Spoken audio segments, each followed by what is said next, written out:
And speaking of enthusiasm, mine was waning considerably when they did a promo afterwards and said of all the titles they've won and allocades that they've been showered with and etc.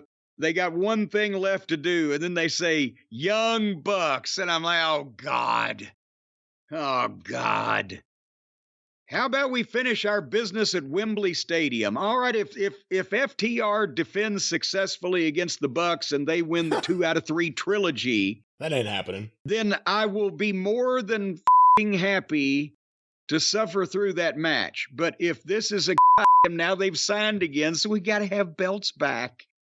And when FTR has gin and juice and has fucking at least a number of people now that they can work with prominently instead of being ashamed of getting a ring with, are the Cucamonga kids going to try to fuck this up again? I don't know about try to fuck this up. There's a difference between trying and just fucking things up. I think one of two things are going to happen. Either the Bucks are going to win the belts in Wembley Stadium so they could tell their grandkids that they won the tag team championships in Wembley Stadium from the big bad FTR, who were the bullies. And of course, they got their new deal. And FTR got a deal, a little bit before this, but FTR got a new deal too. And they want to play ball. And the only way you're going to play ball with the Bucks is if the Bucks go over.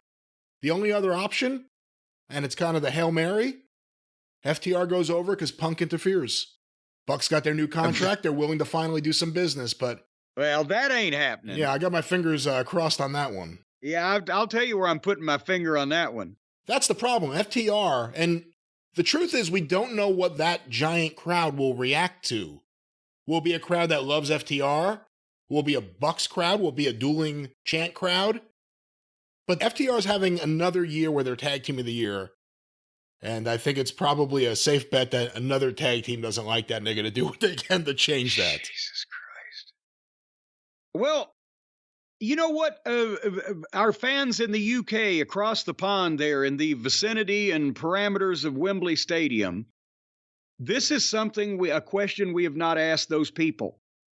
What is the majority of the wrestling fan base in the United Kingdom these days? Is it the cosplay, trampoline, cowboy, buckaroos, Cucamonga kids type of, hey, let's let all our friends play and we like pockets type of fans? Or is it the, hey, FTR and Gin and Juice just had the best tag team match of modern times and we like actual fucking pro wrestling done by grown adult men crowd? Which side is winning that war over there in the United Kingdom?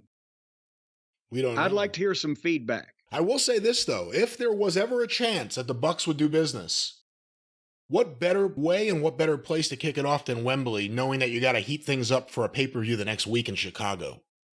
Oh, yeah, that's right. They got to come back the next week. Well, you know what? $50 a pop, yeah. Maybe then they can win it in Wembley just because they want to tell their kids and grandkids and take pictures and take selfies because they're children. But then they could lose it back the next week in Chicago where, they're probably more likely to be on the other side of the fence because it's Chicago and that's Punk's hometown. I can't go to Chicago. My horse is sick. Come on. You can't mean to tell me that you think that one of those plastic horses that you put a dime in front of the drugstore is going to get sick. And that's the only one that either one of those boys have ever been on.